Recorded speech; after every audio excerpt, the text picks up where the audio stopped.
my all friend and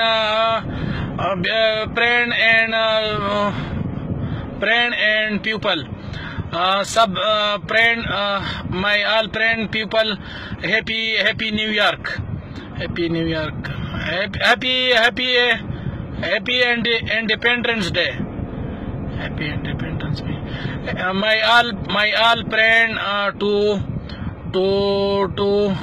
to my all friend, happy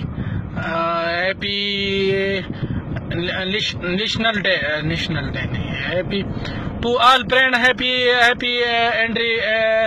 happy New York, हाँ new York Eid.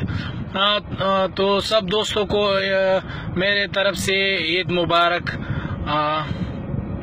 क्योंकि आजकल गोरे लोगों के साथ उठना बैठना है यार, कहना समझा करो कहना यार। तो मेरे तरफ से सब दोस्तों को हैप्पी इंडिपेंडेंस डे। हाँ, तो सब दोस्तों को मेरे तरफ से ईद मुबारक। उम्मीद करता हूँ कि सब अच्छे हो, क्योंकि इंग्लिश में इसलिए बोलता हूँ कि बहुत लोग हमारा इंग्लिश में मालूम है का ना, वो होता है ना, वो इंग्लिश मालूम है ना, वो इंग्लिश बोलना पड़ता है।